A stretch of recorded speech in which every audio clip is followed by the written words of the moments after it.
प्रणाम। सभी सज्जन प्रेमियों को आज का हमारा विषय श्रीमद् भगवत गीता जी के अध्याय 2 का श्लोक नंबर 42, 43 और 44 के वास्तविक सार को समझेंगे। गीता जी में श्री कृष्ण जी ने हमारे जीवन का वास्तविक सार क्या बताया है।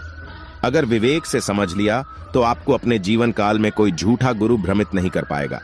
लास्ट तक बने रहना और अपने जीवन के वास्तविक उद्देश्य को समझना, आधा अधूरा ज्ञान ही हमें भ्रमित करता है। भगवान श्री कृष्ण का यह ज्ञान अपने हृदय में समाहित कर लो और अपने जीवन काल की जंग जीत लो। तो आओ आज के विषय पर विचार करते हैं।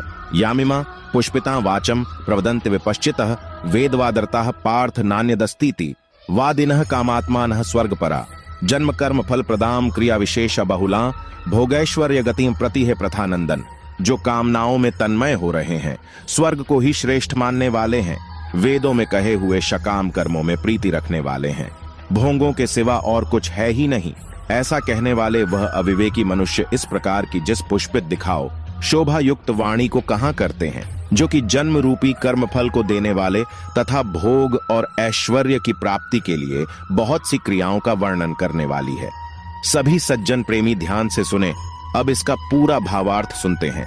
कामात्मानः, वे कामनाओं में इतने रचे पचे रहते हैं कि वे कामना रूप ही बन जाते हैं। उनको अपने में और कामना में भिन्नता ही नहीं दिखती। उनका तो यही भाव होता है कि कामना के बिना आदमी जी नहीं सकता, कामना के बिना कोई भी काम नहीं हो सकता।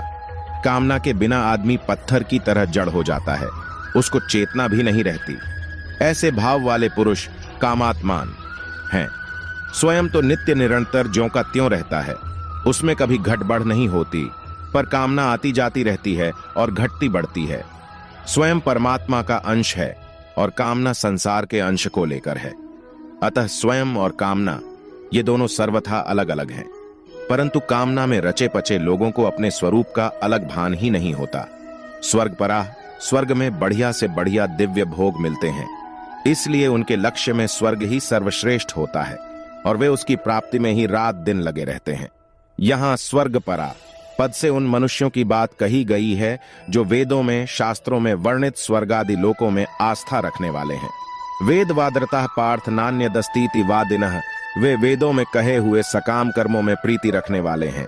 अर्थात वेदों का तात्पर्य वे केवल भोगों में और स्वर्ग की प्राप्ति में मानते हैं, इसलिए वे वेदवादरता हैं।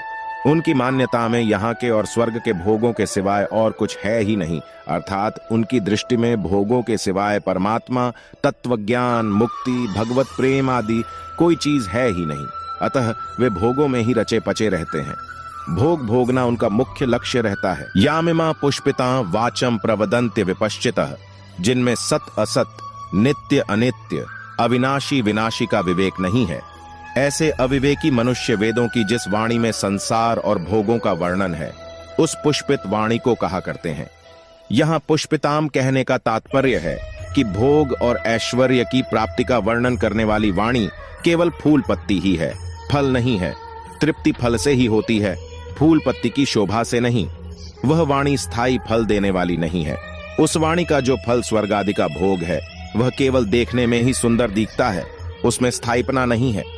जन्म कर्म फल प्रदाम, वह पुष्पित वाणी जन्म रूपी कर्म फल को देने वाली है, क्योंकि उसमें सांसारिक भोगों को ही महत्व दिया गया है। उन भोगों का राग ही आगे जन्म होने में कारण है। गीता 13वें अध्याय का 21वां श्लोक।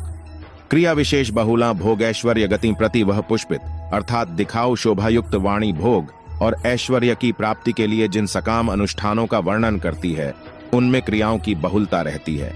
अर्थात उन अनुष्ठानों में अनेक तरह की विधियां होती हैं, अनेक तरह की क्रियाएं करनी पड़ती हैं, अनेक तरह के पदार्थों की जरूरत पड़ती है एवं शरीर आदि में परिश्रम भी अधिक होता है।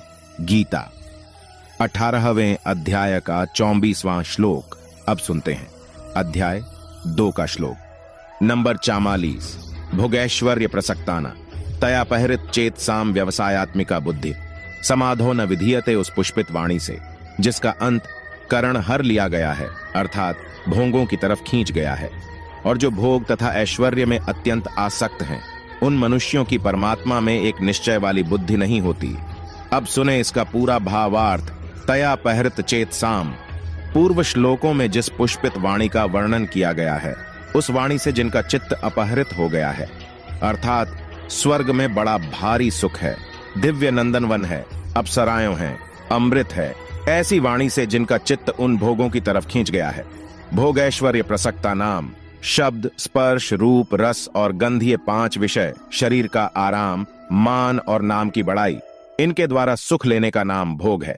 भोगों के लिए पदार्थ, रुपये पैसे, मकान आदि का जो संग्रह किया जाता है उसका नाम ऐश्वर्य है। इन भोग और ऐश्वर्य में जिनकी आसक्ति है, प्रियता है, खिंचाव है, अर्थात इनमें जिनकी महत्व बुद्धि है, उनको भोगैश्वर्य प्रसक्ता नाम कहा गया है। जो भोग और ऐश्वर्य में ही लगे रहते हैं वे आसुरी संपत्ति वाले होते हैं, कारण कि असु नाम प्राणों का है और उन प्राणों को जो बनाए रखना चाहते हैं उन प्राण पोषण परायण लोगों का नाम असुर है। वे शरीर की प्रधानता को लेकर यहाँ के अथवा स्वर्ग के भोग भोगना चाहते हैं। व्यवसायत्मिका बुद्धि समाधो न विधीयते। वर्टिकल बार जो मनुष्य जन्म का असली ध्येय है, जिसके लिए मनुष्य शरीर मिला है, उस परमात्मा को ही प्राप्त करना है। ऐसी व्यवसायत्मिका बुद्धि उन लोगों में नहीं होती। तात्पर्य यह है कि जो भोग भोगे जा चुके हैं, जो भोग भोगे जा सकते हैं, जिन भोगों को सुन रखा है और जो भोग सुने जा सकते हैं, उनके संस्कारों के कारण बुद्धि में जो मलिनता रहती है, उस मलिनता के कारण संसार से सर्वथा विरक्त होकर एक परमात्मा की तरफ चलना है, ऐसा दृढ़ निश्चय नहीं होता। ऐसे ही संसार की अनेक विद्याओं, कलाओं आदि का जो संग्रह है, उससे मैं विद्वान हूँ, मैं जानकार हूँ, ऐसा जो अभिमानजन्य सुख का भोग होता है, उसमें आसक्त मनुष्यों का भी परमात्मा प्राप्ति का एक निश्चय नहीं होता। अब समझते हैं विशेष बात। परम दयालु प्रभु ने कृपा करके इस मनुष्य शरीर में एक ऐसी विलक्षण विवेक शक्ति दी है जिससे वह सुख दुख से ऊंचा उठ जाए, अपना उद्धार कर ले, सबकी सेवा करके भगवान तक को अपने वश में कर ले। इसी में मनुष्य शरीर की सार्थकता है। परंतु प्रभु प्रदत्त इस विवेक शक्ति का अनादर करके नाशवान भोग और संग्रह में आसक्त हो जाना पशु बुद्धि है। कारण कि पशु पक्षी भी भोगों में लगे रहते हैं, ऐसे ही अगर मनुष्य भी भोगों में लगा रहे तो पशु पक्षियों में और मनुष्य में अंतर ही क्या रहा। पशु पक्षी तो भोग योनि है, अतः उनके सामने कर्तव्य का प्रश्न ही नहीं है। परंतु मनुष्य जन्म तो केवल अपने कर्तव्य का पालन करके अपना उद्धार करने के लिए ही मिला है, भोग भोगने के लिए नहीं।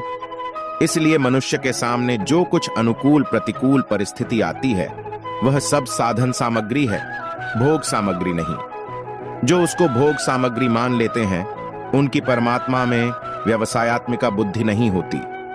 वास्तव में सांसारिक पदार्थ परमात्मा की तरफ चलने में बाधा नहीं देते, प्रत्युत वर्तमान में जो भोगों का महत्व अंतःकरण में बैठा हुआ है वही बाधा देता है। भोग उतना नहीं अटकाते जितना भोगों का महत्व अटकाता है। अटकाने में अपनी रुचि, नियत की प्रधानता है। भोग और संग्रह की रुचि को रखते हुए कोई परमात्मा को प्राप्त करना चाहे तो परमात्मा की प्राप्ति तो दूर रही, उनकी प्राप्ति का एक निश्चय भी नहीं हो सकता। कारण कि जहां परमात्मा की तरफ चलने की रुचि है वहीं भोगों की रुचि भी है। जब तक भोग और संग्रह में, मान बढ़ाई, आराम में रुचि है, तब तक कोई भी एक निश्चय करके परमात्मा में नहीं लग सकता, क्योंकि उसका अंतःकरण भोगों की रुचि द्वारा हर लिया गया। उसकी जो शक्ति थी वह भोग और संग्रह में लग गई। अपने कल्याण में अगर कोई बाधा है तो वह है भोग और ऐश्वर्य संग्रह की इच्छा। जैसे जाल में फंसी हुई मछली आगे नहीं बढ़ सकती, ऐसे ही भोग और संग्रह में फंसे हुए मनुष्य की दृष्टि परमात्मा की तरफ बढ़ ही नहीं सकती। इतना ही नहीं, भोग और संग्रह में आसक्त मनुष्य परमात्मा की प्राप्ति का निश्चय भी नहीं कर सकता। जो संसार को सच्चा मानता है उसके लिए कर्म योग शीघ्र सिद्धि देने वाला है। कर्मयोगी अपने कर्तव्य कर्मों के द्वारा संसार की सेवा करता है, अर्थात प्रत्येक कर्म निष्काम भाव से केवल दूसरों के हित के लिए ही करता है। वह दूसरों के सुख से प्रसन्न सुखी और दूसरों के दुख से करुणित दुखी होता है।